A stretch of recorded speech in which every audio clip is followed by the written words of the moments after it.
जो कि कश्मीर में एक एक्टिविस्ट थे, और वो कोई बहुत प्रो पाकिस्तान नहीं है, वो प्रो मुस्लिम थे।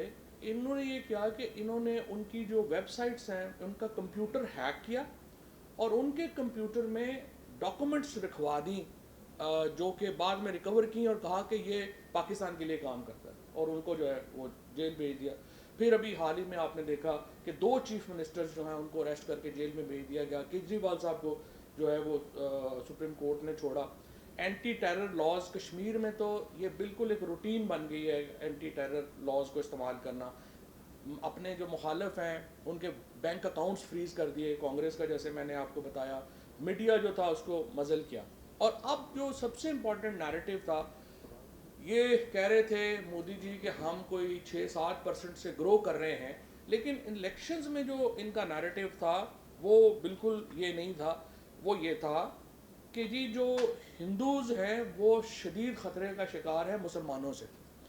और ये जो अमित मालविया है, इनकी एक ट्वीट मैं आपको पढ़ दूं। इन्होंने कहा share of Hindus shrank 7.8% between 1950 and 2015 and Muslim population grew at 43%. This is what decades of Congress rule did to us. Left to them there will be no country for Hindus. उन्होंने कहा कि अगर कांग्रेस आ गई ना तो ये मुसलमान ही हिंदुस्तान को डोमिनेट कर देंगे, और ये मुसलमानों के लिए जो है वो बड़ा प्रॉब्लम है, क्योंकि यहाँ बच्चे जो हैं वो मुसलमानों के बहुत ज़्यादा पैदा हो रहे हैं। फिर अगला नैरेटिव उन्होंने ये कहा कि ये आपका मंगलसूत्र जो है वो भी छीन के मुसलमानों को दे देंगे, और यानी आपके से पास जो है कुछ भी जो है वो नहीं बचेगा। और तीसरा जो नैरेटिव नरेंद्र मोदी ने इसमें कैंपेन में यूज़ किया वो ये दलित्स के लिए यूज़ किया, और उनको कहा कि जो रिजर्वेशंस आपके लिए है, क्योंकि हिंदुस्तान के आइन में जो कास्ट शेड्यूल कास्ट हैं उनके लिए रिजर्वेशंस हैं, उन्होंने कहा ये आपसे ले लेंगे और ये मुसलमानों को दे देंगे। और आखिर में उन्होंने जो है ये कहा कि ये पाकिस्तान बैक कर रहा है कांग्रेस को, और मेरी ट्वीट को लेके इन्होंने इतना जो है वो शोर मचा दिया और हर जगह पे कह दिया कि ये हिंदुस्तान को ट्वीट करके।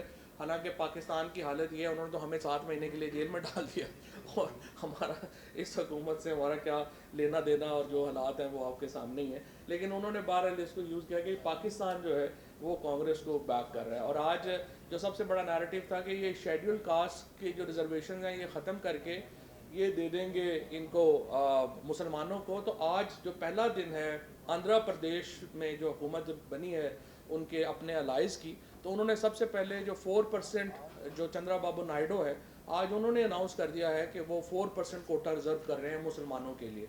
वो मैं आगे आपको बताता हूँ थोड़ा सा कि इनका क्या है। फिर जो नैरेटिव इन्होंने सबसे ज़्यादा यूज़ किया वो है कि घुस के हमने मारा है। और घुस के मारने में जो राजनाथ हैं उन्होंने ये कहा कि हमने 20 पाकिस्तानी जो लोग हैं उनको पाकिस्तान के अंदर हमने घुस के मारा। उन्होंने लिस्ट शेयर की। ये भी एक बड़ी ही दुख और अफसोस की बात है कि पाकिस्तान में इसके ऊपर कोई रद्द अमल ही नहीं आया। मुझे आप बताइए कि सॉवरेनिटी क्या होगी कि अगर डिफेंस मिनिस्टर इंडिया का कह रहा है कि वो आके हमें घर इधर पाकिस्तान के अंदर हमने 20 लोग मार दिए हैं। आप इसके ऊपर सिर्फ इंडिया और अमेरिका और कनाडा का रिएक्शन देखिए कि उन्होंने अपने सिटीजन्स के लिए क्या स्टैंड लिया। कनाडा ने तो बिल्कुल उनके डिप्लोमेटिक रिलेशनशिप ही हिंदुस्तान से लोएस्ट स्टेप के ऊपर चले गए हैं, और even America has sanction India on this कि अगर आप हमारे से ताउन नहीं करेंगे। और इंडिया ने अमेरिका की सैंक्शन से डर के अपने बंदे जो हैं वो अमेरिका के हवाले भी कर रहे हैं, और उससे डिस्टेंस भी कर रहे हैं कि हमने ये नहीं किया। तो जब तक रियासत अपने शहरियों को इज्जत ही नहीं देगी, अपने शहरियों की ज़िंदगियों को भी उसकी कोई परवाह नहीं होगी, तो कोई उस रियासत की क्या इज्जत होगी। सो राजनाथ के बयान के बाद अनफॉर्चुनेटली पाकिस्तान की तरफ से कोई रिएक्शन भी नहीं आया, और इसको बड़ा ज़्यादा उन्होंने एक समझिए कि जिस तरह वो गुरीला जो है वो मारता है ना अपने सीने के ऊपर हाथ, इस तरह से बीजेपी ने कहा कि हाँ हमने घुस के मारा। हालांकि ये टेररिस्ट एक्ट है। कभी भी जो रियासत है वो टेररिस्ट एक्ट्स को इस तरह से वो एक उसको हीरोइज्म नहीं बनाती जिस तरह से नरेंद्र मोदी ने, अमित शाह ने, इन लोगों ने उसको बनाया और कहा कि हमने इसको घुस के मारा। हालांकि घुस के मारने की जब एक कोशिश की थी इन्होंने, जो पुलवामा के बाद इंसिडेंट किया था, उसके बाद घुस के तो पाकिस्तान ने मारा था। और हमने जिस तरीके से कश्मीर में और फिर अभिनंदन जो यहाँ पे आए और फिर वो जिस तरह से उनके हवाले हुए, वो हमने घुस के मारा था। और चाइना को जब इन्होंने घुस के मारने की कोशिश की तो लद्दाख में चाइनीज़ आर्मी ने अंदर आके भारतीय फौज की पिटाई की और वो चले गए। तो घुस के मारना इतना आसान नहीं होता, लेकिन अनफॉर्चुनेटली हमारा रिएक्शन जो था वो नहीं था। अब ये सारी एक नैरेटिव था इनका जो बीजेपी का। इस नैरेटिव के मुकाबले में कांग्रेस ने क्या नैरेटिव दिया था वो भी मैं ज़रा आपको सुनाना चाहता हूँ कि राहुल गांधी जो थे उन्होंने क्या बयानिया अपना क्या बनाया इन इलेक्शंस में।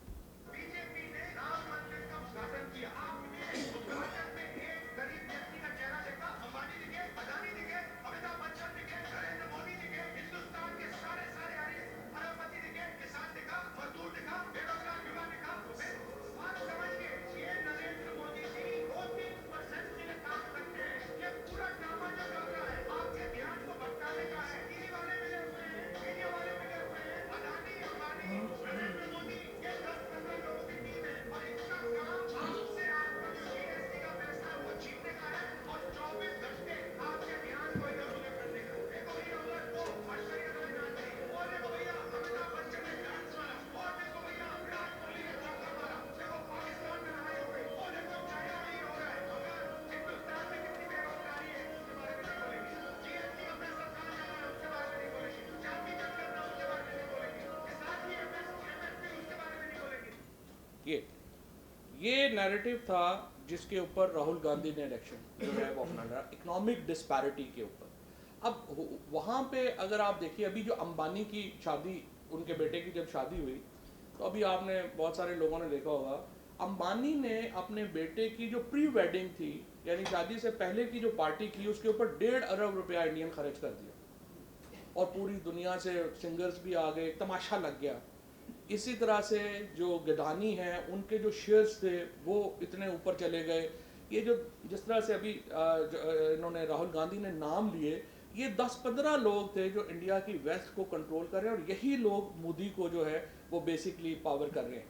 अब इन सब ने नैरेटिव बनाया एंटी मुस्लिम और एंटी पाकिस्तान, और कांग्रेस ने और इंडिया अलायंस ने नैरेटिव बनाया इकोनॉमिक डिस्पैरिटी।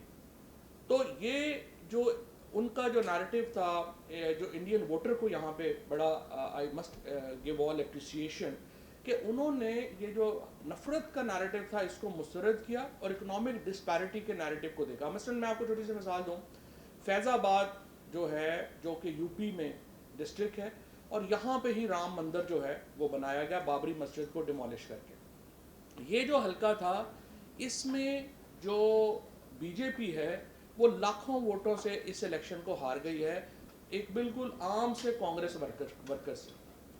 और ये वो इलाका था जिसमें एक फैज़ाबाद में राम मंदिर का पूरा शहर बसा दिया गया, यहाँ पर करोड़ों अरबों रुपए जो हैं वो मोदी जी ने जो है वो लगा दिए। और लेकिन क्यों हारे? क्योंकि जब सर्वे इन्होंने किया, जब बात की, तो वहाँ पे उन्होंने कहा, जो वोटर्स का जो सर्वे आया उन्होंने कहा कि राम मंदिर सही है, इम्पॉर्टेंट है हमारे लिए, लेकिन पहली प्रायोरिटी नहीं है। सो 27% जो वोटर था फैज़ाबाद का और जो यहाँ इस इलाके में जो उन्होंने किया, उन्होंने कहा हमारी पहली प्रायोरिटी नहीं। सिर्फ 8% वोटर जो था उसने अपनी राम मंदिर के साथ एलिजेंस दी और इसीलिए योगी योगेंद्र नाथ जो चीफ मिनिस्टर हैं बीजेपी के, उन्होंने जिन 10 हलकों में कैंपेन की वो सारे हलके बीजेपी जो है वो हार गई। अब जो अगला जो बुनियादी तौर के ऊपर जिन 4 स्टेट्स ने ये सारा जो जो पैराडाइम है इसको चेंज किया, उसमें तमिलनाडु है।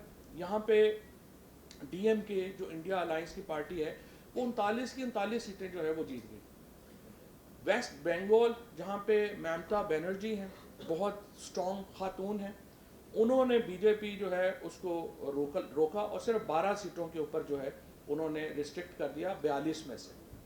फिर जो सबसे बड़ा झटका लगा मोदी जी को वो लगा उत्तर प्रदेश से, जो कि एक स्ट्रॉन्ग होल्ड है इनका 2014 से। अगर आप देखें तो इनकी जो 80 सीटें हैं 2014 में 71 सीटें 71 सीट्स जो हैं वो बीजेपी जीती थी।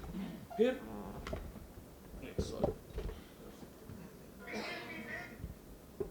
जी बीजेपी 2019 में 80 में से 62 सीट्स जो हैं वो जीती थी और अब आके समाजवादी पार्टी ने वहाँ पे उनको इतना धचका दिया है कि सिर्फ 33 सीट्स के ऊपर रिस्ट्रिक्ट कर दिया है और 43 सीट्स जो हैं वो समाजवादी पार्टी जीती जो है वो वहाँ पे जीती है। और वहाँ पर जो राहुल गांधी के बुनियादी अलाय हैं वो हैं अखिलेश यादव। और अखिलेश यादव का जो पॉलिटिक्स है वो बिल्कुल डिफरेंट है बीजेपी से। वो समाजवादी सोशलिस्ट पॉलिटिक्स करते हैं, और नेहरू इसमें जो राहुल गांधी ने भी जो अपना एक रखा है इमेज रखा है, वो सोशलिस्ट इमेज जो है वो रखा है, जहाँ पे वो किसानों की बात करते हैं, लेबर की बात करते हैं, मजदूरों की जो है वो बात करते हैं। इसके बाद एक और इंटरेस्टिंग जो रिस्ट्रिक्ट हुई बीजेपी, वो महाराष्ट्र में रिस्ट्रिक्ट हुई, जहाँ पे सिर्फ वो जहाँ पे 2019 में उन्होंने 18 सीटें जीती थी, इस बार सिर्फ महाराष्ट्र में 9 सीटें जो है वो जीती। तो ये जो है महाराष्ट्र है या उत्तर प्रदेश है, ये काऊ बेल्ट के, यानी जो बहुत हिंदू डोमिनेटेड एरियाज हैं, वहाँ के सबसे तगड़े जो हैं वो इलाके हैं। यहाँ पर एक और जो एडवांटेज हुआ इंडिया अलायंस को, वो ये था कि जो मुस्लिम वोटर है वो बहुत भारी तादाद में वोट डालने आया, और उन्होंने इस बार सिर्फ एक ही मकसद रखा था कि हमने मोदी को हराना है। सो जो जहाँ पे मजबूत था उन्होंने उसको वोट दिया, और यहाँ पर जो मुस्लिम वोट है उसने इसको जो है वो बुनियादी तौर पे हर्ट किया। दो जगह जहाँ पर अगर वो वहाँ पे चेंज, आई वुड से 3 जगह जहाँ पे रिजल्ट्स थोड़े सारे और बेहतर होते, तो बिल्कुल ही मोदी जो थे उनका बिल्कुल ही तख्ता हो गया था। ये एक दिल्ली में, जहाँ केजरीवाल गिरफ्तार हुए और उन्होंने उनके मुखालफों को, अपने मुखालफों को कैंपेन नहीं चलाने दी, तो सातों की सातों सीटें बीजेपी जीत गई। बेंगलोर में बीजेपी जीत गई क्योंकि कॉर्पोरेट इंटरेस्ट है बहुत बड़ा। और 2 जगहों के ऊपर आंध्र प्रदेश और बिहार में जो बीजेपी के अलायज हैं, नीतीश कुमार जो जनता दल यूनाइटेड के लीडर हैं, और जो वहाँ पे आंध्र प्रदेश में चंद्रबाबू नायडू, वो जो हैं वो इलेक्शन जो हैं वो जीत गए, उनके स्टेट के इलेक्शन भी जीत गए।